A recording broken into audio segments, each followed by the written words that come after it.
Bismillahirrahmanirrahim. Assalamualaikum warahmatullahi wabarakatuh. Alhamdulillahirabbil alamin, wassalatu wassalamu ala nabiyina Muhammadin wa ala alihi wa sahbihi ajma'in. Amma ba'd. Anak-anakku yang kami cintai dan juga segenap pendengar serta pemirsa yang mudah-mudahan senantiasa dirahmati oleh Allah Azza wa Jalla. Alhamdulillah, mulai pagi ini kita akan membuka kuliah subuh online baru dengan tema yang baru, yaitu belajar akidah untuk para pemula.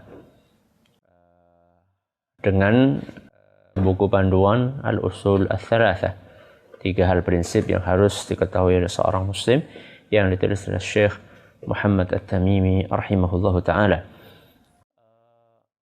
Belajar akidah untuk pemula. Kenapa kita mesti belajar akidah?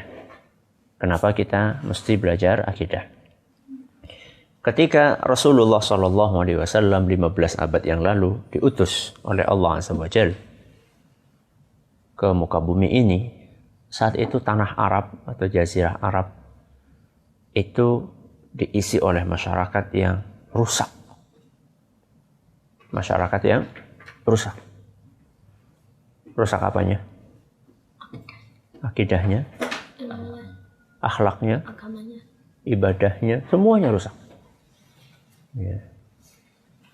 Secara umum saat itu masyarakat adalah masyarakat yang sangat terbelakang. Sehingga salah satu hal yang menunjukkan betapa rusaknya akidah mereka, di sekeliling Ka'bah yang merupakan kiblatnya kaum muslimin, itu ada ratusan berhala, ratusan patung yang disembah. Itu baru patung yang di sekeliling Ka'bah. Dan di kampung masing-masing itu mereka punya patung sendiri-sendiri. Dan di rumah masing-masing juga punya patung sendiri-sendiri. Jadi coba jumlahnya ada berapa? Akidah rusak, akhlak juga rusak. Ya. Perang, permusuhan, bunuh-bunuhan.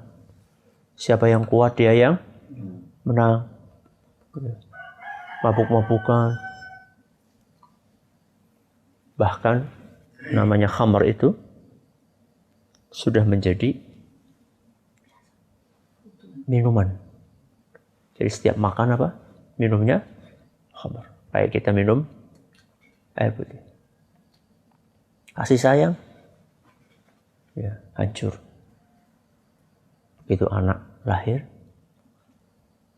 dan ternyata perempuan, apa yang dilakukan? Dikubur.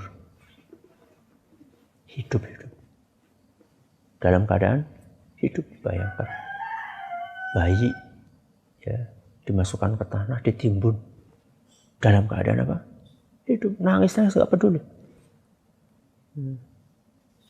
Wa idzal mau'udatu su'ilat. Terus bi ayyi dzambin qutilat. Pada hari kiamat itu bayi-bayi yang ditimbun hidup-hidup ditanya, apa salahmu? Kok bisa dibunuh? Bi ayyi dzambin qutilat. Apa dosamu kok kamu dibunuh? Pokoknya rusaklah. Ya. Tapi ternyata dalam 23 tahun mereka berubah total. Dalam berapa tahun? 23 tahun mereka berubah total menjadi masyarakat yang baik akidahnya, baik akhlaknya, baik ibadahnya, dan seterusnya. Mereka menjadi manusia-manusia yang manut, nurut sekali dengan Allah Azza wa Jalla. Jadi kita sampaikan bahwa orang-orang Arab itu rata-rata mereka hobinya minum khamr. Begitu diturunkan ayat yang mengharamkan khamr, langsung mereka tinggalkan. Diceritakan saat itu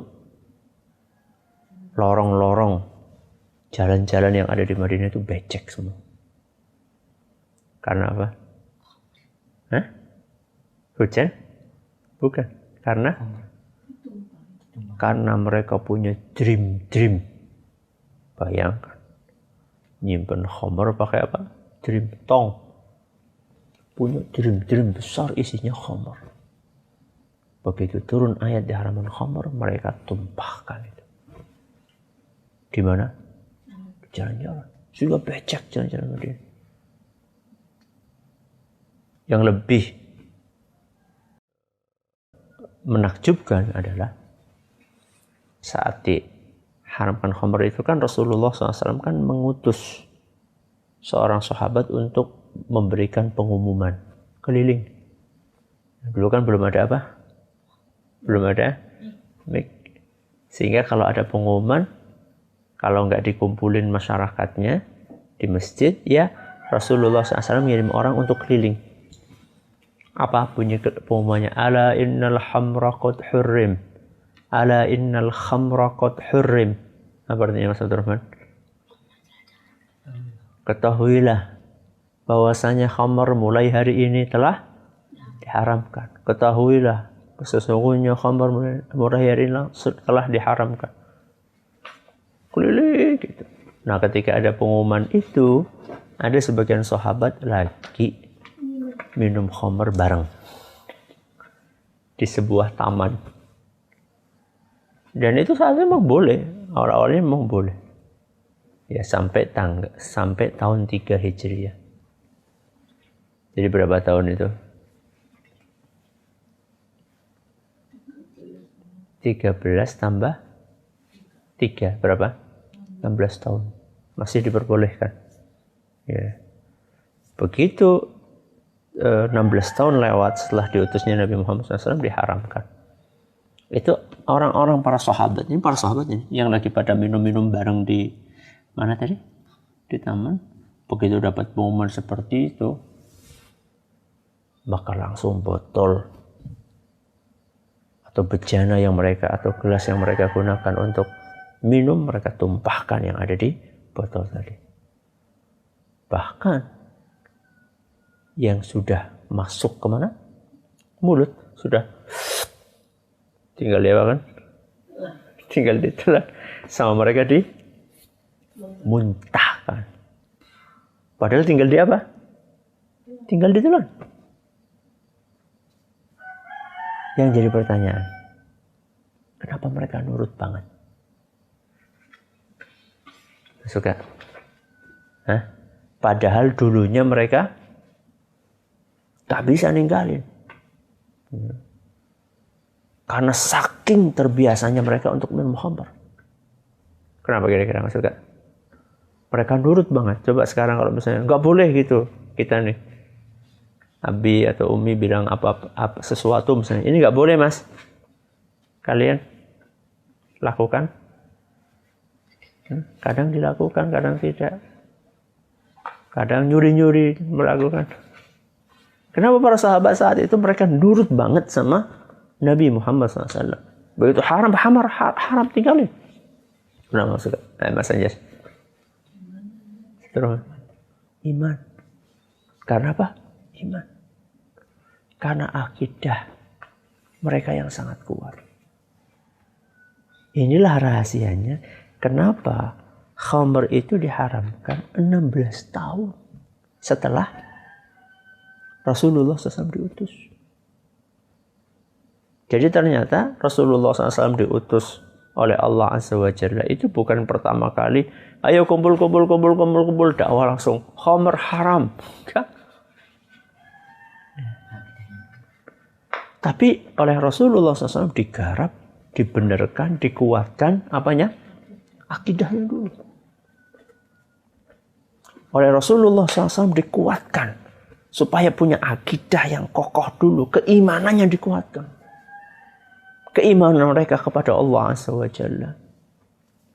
Makanya kalau anak-anakku perhatikan, ya, rata-rata surat-surat juz amma itu surat-surat makkiyah. Apa artinya surat makkiyah, Mas? Diturunkan Mekah. Hah? Diturunkan Mekah. Bukan. Apa maksudnya, Mas? Oh, setelah itu hijrah. Setelah hijrah Rasulullah ke Madinah. Setelah hijrah ke Madinah, itu namanya surat apa? Madaniyah. Berarti kalau makkiyah apa? Sebelum. Belum. Ya, surat-surat yang diturunkan sebelum Nabi hijrah. Itu rata-rata adalah cerita tentang keimanan. Coba anak-anakku perhatikan. Ya. Coba anak-anakku perhatikan bagaimana surat-surat juz amma. Cerita tentang akhirat. Ya, amma yatasa alun anin naba'il azim. Apa naba'il azim, Mas Abdurrahman? Berita. Apa itu? Hari kiamat. Ya.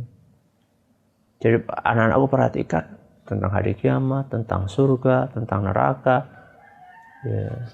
Idza zulzilatil ardu zilzalaha. Apa artinya, Mas Bukasya? Apabila Bumi dikoncangkan. Kapan itu? Hari kiamat. Udah nak, jangan sibuk dengan kertas ya, nanti nggak konsen. Nah. Jadi berita tentang hari kiamat, tentang keimanan kepada Allah, itu difokuskan oleh Nabi SAW ketika Nabi SAW berdakwah pertama kali. Dijelaskan tentang akidah, tentang keimanan, dikuatkan. Sehingga begitu turun syariat apapun, ini harus dikerjakan, ini harus ditinggalkan. Mereka pun segera melakukannya. Makanya penanaman akidah itu sangat penting dalam kehidupan kita. Dan yang namanya akidah itu bukan hanya sekedar menghafalkan rukun iman ada 6. rukun iman kok 5. Rukun iman ada 6. Bukan sekedar itu. Bukan sekedar sebutkan rukun iman pertama, kedua, ketiga. Bukan hanya sekedar itu yang namanya akidah. Akidah itu bukannya sekedar dihafal, tapi akidah itu diyakini. Setelah diyakini kemudian dipraktekkan dalam kehidupan keseharian. Ya, itulah akidah. Ya. Sehingga ketika orang akidahnya sudah kuat, kemanapun dia berada, dia merasa diawasi oleh Allah Azza wa Jalla. Sehingga tidak ada yang namanya nyuri-nyuri, umpet-umpetan. Kalau ada abi, ada umi, nggak melakukan. Kalau ada abi, umi nggak melakukan. Kalau nggak ada melakukan. Allah. Karena akidahnya sudah kuat, maka yang dijadikan oleh dia sebagai utama, pikiran utama adalah saya diawasi sama Allah Azza wa Jalla. Saya di pondok diawasi sama Allah. Saya di perpustakaan diawasi sama Allah. Saya di luar rumah diawasi sama Allah. Saya di perjalanan, di mobil diawasi sama Allah. Dimanapun saya berada, saya diawasi oleh Allah Azza wa Jalla. Ya, itulah yang namanya keimanan. Itulah yang namanya akidah. Ya. Sehingga yang kita dapatkan para sahabat itu adalah manusia-manusia yang luar biasa dalam ketakwaannya kepada Allah Azza wa Jalla. Nah, anak-anakku dan para pendengar serta pemirsa, belajar akidah itu butuh tahapan. Belajar akidah itu butuh tahapan. Jadi Rasulullah SAW ketika beliau berdakwah, beliau memfokuskan kepada akidah. Kenapa demikian? Karena akidah adalah pondasi. Sebuah bangunan itu akan kuat ketika apa? Pondasinya kuat. Sekarang ini mejanya Abi ini. Ini kalau kita miringkan seperti ini maka dia akan jatuh. Kenapa? Karena tidak punya apa? Pondasi. Ya. Akan jatuh. Berbeda dengan rumah ini, temboknya. Coba kalian dorong. Ya. Kalau kalian dorong sekuat tenaga pun tidak akan apa? Jatuh, tidak akan hancur, tidak akan roboh. Berbeda dengan kayu ini. Kayu ini ketika dia nggak punya pondasi, maka dia mudah sekali untuk dirobohkan. Sekarang kenapa banyak ya anak-anak, pemuda-pemuda di zaman ini menghadapi masalah kecil, dia stres, pasang status, galau, ya. Susah, ya. Cuma karena diejek sama temennya, kemudian murung, mengunci diri di kamar berhari-hari. Kenapa? Mereka begitu mudah terbawa. Mereka begitu mudah hanyut. Ketika teman-temannya lulusan pada ngajak untuk nyoret-nyoret apa? Baju. Terus apa ini? Nyemprot. Apa yang disemprot? Baju. Ya baju ya. Ya rambut, ya muka. Kemudian pada pawe kebut-kebutan, nutup jalan. Kenapa mereka mudah sekali terbawa? Karena mereka nggak punya fondasi yang kuat. Ya. Makanya penting sekali kita untuk belajar akidah. Ya. Belajar akidah yang benar itu penting sekali. Dan belajar akidah itu memang ada tahapannya. Tidak ujuk-ujuk langsung pakai buku yang tebal. Ini buku yang kita nanti insya Allah akan pelajari. Ini paling cuma berapa halaman? Paling sekitar 30 halaman bahasa Arabnya. Nah, nanti dihafal ya ini. Karena cuma sedikit kita hafal paling sehari satu halaman. Ya. Dan nanti disetorin ya, di awal kajian nanti setoran. Ya. Makanya Abi kasih tadi 1 halaman ini dihafalkan. Ya.